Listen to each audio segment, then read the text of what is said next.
So guys, in what states do you run the biggest risk of buying a lemon of a home? The new data that came out shocked me. I think it's going to surprise you as well, where those top locations are and where they aren't. Very interesting. Going to go through that today. And we're also going to cover where renters and owners face the highest cost burden. I don't think that one's going to surprise many people. You know, it's unfortunately, most of the cost burden still falling on renters. No secret that rents have gone through the roof across the country, not just here in Florida or Southwest Florida, though. Things here got really crazy during the pandemic. It was not uncommon to see your rent go up 75 to 100% on your next renewal during 21, 22. I saw people who were paying $1,000 get $1,500 a month renewals. People who were paying $1,500 get $3,000 a month renewals. It was disgusting. Absolutely disgusting. And right now, renter affordability has not dramatically improved from that. Rents are down. The rent growth has slowed, but renters are still spending about 30% of their income on their just their rent and their utilities. That's kind of tough. And apparently they're saying that it's more than that. So where are the worst cases of this occurring? Shocker, Florida, number one. The most burdened renters in the country. And it's really only followed by Nevada and California. So in Florida, 60% of all renters pay more than 30% of their income towards rent and utilities. In Nevada, the share is 57. California, it's 55. And a lot of that is, here at least, it's a problem because the wages really don't allow that. Really do not, especially in Southwest Florida. Some of the wages here, we've went over this with people buying homes. Some of the wages don't support homes. And a lot of people have had to get roommates. A lot of people with renters have gotten roommates. I mean, 2 bedrooms, sometimes you need, in Charlotte County and Sarasota County, you need another person evenly to help you make those payments. It's kind of crazy. And things have shifted here drastically. I mean, stuff that was going for $3,000, it's down, but it's still like $2,200 now. And that wasn't the case here for a long time. These were homes that used to go for $1,000, $1,100. So even though we've had the decline, it's still tough. I mean, it's not just the big national landlords too. That's the other thing I hear a lot causing this is we have all these big corporates coming in. 95% of landlord housing is owned by what they consider small mom and pops, guys. Check that out on Google. It's a lot of people, especially in Southwest Florida, that came here during the pandemic and just saw like money signs that I could rent things out for whatever I want, bought up all the housing. It was people who were out of state, had no idea what they were getting into mostly, which has caused our dramatic listing rise over the past 2 years, ironically. So, it's not necessarily who you think it is at the end of the day. And I want to briefly give you an example of just what I'm talking about here. This was a home a subscriber actually sent to me. They sold this house during the pandemic to someone who thought they were going to rent it out. And where do you see the number they put on this thing? So this is an actively listed house sent in from a subscriber. The subscriber actually sold this house 2 years ago, and wait till you see what they sold it for. Now it's up for $525, but it's got a very interesting rental history as well. So I want to go through it with you guys. This is a 4-bed, 3-bath, 2,500 square foot house with a pool, which is a substantial home with a pool on it. It's got your standard lot, built in 2006. So we'll start with the pricing and then I'll show you guys the pictures. You can see in April of 2004, the lot, the 10,000 square foot lot sold for $9,500 and they flipped it 2 months later for $18,000. Wow. The house gets built and then gets listed for sale in 2010. Looks like it stayed on the market here until 2011 where it sells for $180,000.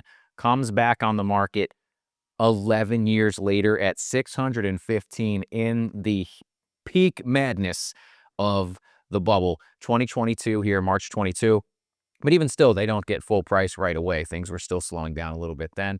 and it sells for $580,000 in May of 2022. This person lists it for rent for $6,500 a month, not 30 days later. This was the insanity that they thought they could pull off.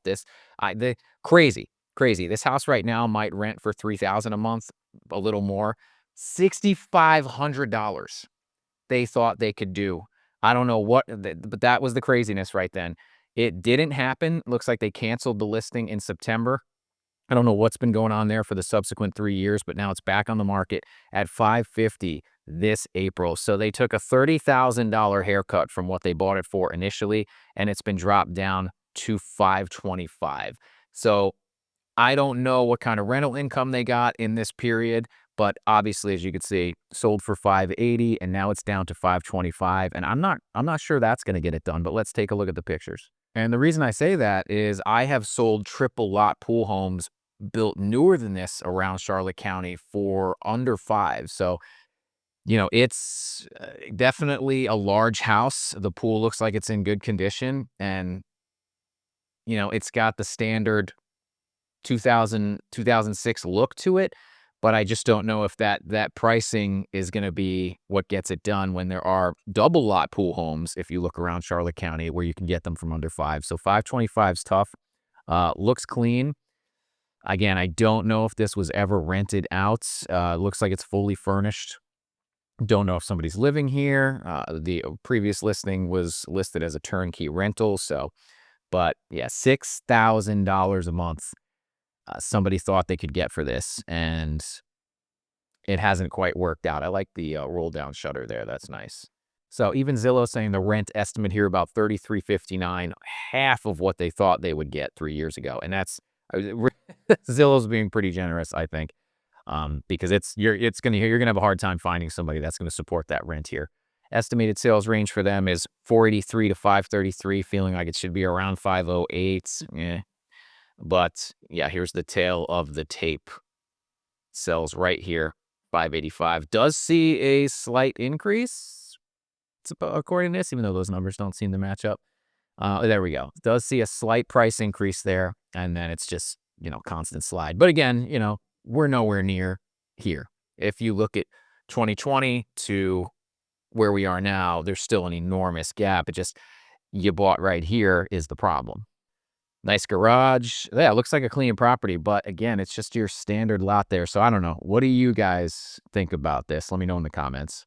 And on the other end of it, you have all of these massive apartment complexes being built that you would think would bring down the rental prices, but they're using AI algorithms to price fix with everyone else in the area, which they just got sued for. The nation's biggest landlord just lost a case for doing this with several states.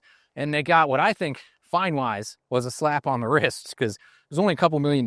But this is what's happening. So renters in a bad spot right now, not only in Southwest Florida, nationwide. But how do you even overcome that as a renter? How do you overcome the fact that they're using AI to price fix? And even the smaller guys are just looking at what the bigger guys are doing and saying, I'm going to match that. They all seemed to be pretty content leaving them empty for long periods of time, which is interesting. I'll tell you that much. So renters still got it rough out here. Homeowners do as well. What states do homeowners have the biggest cost burdens associated with owning? It's pretty much the same. It's Florida, California, Nevada.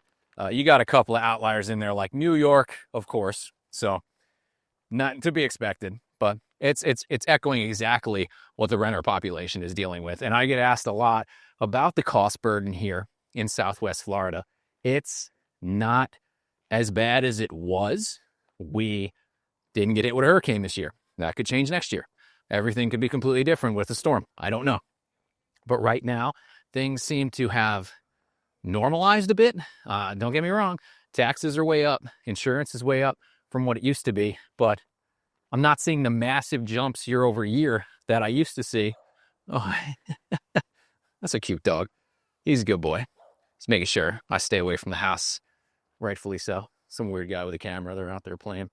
So, good dog. But as far as lemons go, where are you most likely to buy a house that is a piece of crap, according to this article. So this is the article, guys, The Lemon Home Trap, the states where move-in ready houses hide major problems the most. Now, they're not considering move-in ready just new construction. They're only saying move-in ready is considered to be no major renovations are needed, no big surprises are expected, just unpack and start living.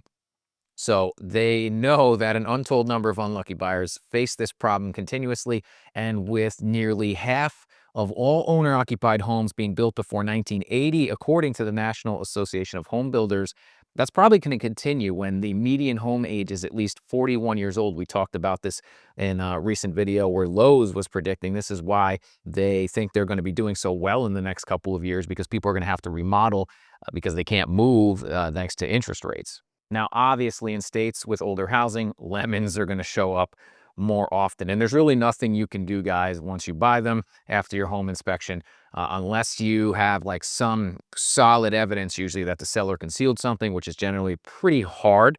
But some states, this is interesting, have begun responding to this. And I think this is also in response to what we saw during the pandemonium, like in Massachusetts, where aging homes, they contain contaminated concrete. Sellers are prohibited from waiving a home inspection. So that was some of the big things. I haven't seen this. Let me know if you guys have heard of this. First time hearing of it. You cannot say, the buyer will not be allowed to waive a home inspection as a provision of their offer. That's interesting. So I don't know if that means they can't conduct a home inspection, or they have no recourse on what they find on it. Maybe I'm going to bounce into here real quick. People have a right to due diligence. Massachusetts inspection waiver ban goes into effect. I'm going to have to tap back into that later. But for the sake of what we're talking about here, let's look at the hottest spots for lemons. So this is Realtor.com, where home buyers face the biggest risk. And it looks like it's the Rust Belt. So, you would expect Florida and Texas, but they seem to be one of the lowest states, the lowest risk states, that surprised me. We do have old housing here in Florida, and we have old housing in Texas, but we're building so much here. I think that's knocking the median age down and helping us out quite a bit. Really, all across the Sun Belt, not until you get to New Mexico, doesn't seem to be a problem, but the Great Lakes area, the Rust Belt, the worst for buying a lemon. And obviously these are the oldest homes, so that makes sense. But I was very surprised when you look at the list, guys, to see Florida is number 49. You have almost the lowest risk of buying a lemon in Florida as anywhere in the country, only beat out by Nevada, and Texas is number 16. The highest, Rhode Island, Ohio, Massachusetts, so basically all the areas we mentioned. But that really shocked me. I expected, you hear all the horror stories about Florida housing and obviously Texas housing. And I know everybody's going to have their own opinions on the construction quality of recent years, but that blew me away to see Florida sitting at number 49. So it's a large number of homes built long before modern construction standards, paired with climates that accelerate deterioration. Obviously, snow and salt and things like that. At the metro level, the riskiest places they're saying are Erie, PA, Cleveland, Binghamton, New York, Buffalo, New York, and South Bend, Indiana. Interesting. What is making these even more dangerous is that they're some of the most affordable in the country. Well, yeah, I mean, if your houses are falling apart, I would hope that they would be some of the most affordable areas. If you got to put a ton of work into them, that would make sense to me. This is a great point. Why move-in ready homes hide the most problems? For many buyers, fresh paint and stylish staging signal that a home has been cared for. This is your flip, your typical flip, but experts say those polished finishes can also mask the most expensive defects. And I see this all the time down here, guys. People will slap a granite countertop in, a nice backsplash, and the rest of the house will be absolutely trashed when you start getting into things. But people get blinded by the fancy looking countertops and, even a nice laminate floor, nice LPV floor. People will start overlooking that, hey, the windows look like they're leaking and it doesn't look like the roof's been replaced, unfortunately. Obviously, they give tips on how you can avoid buying a lemon home inspection. Duh.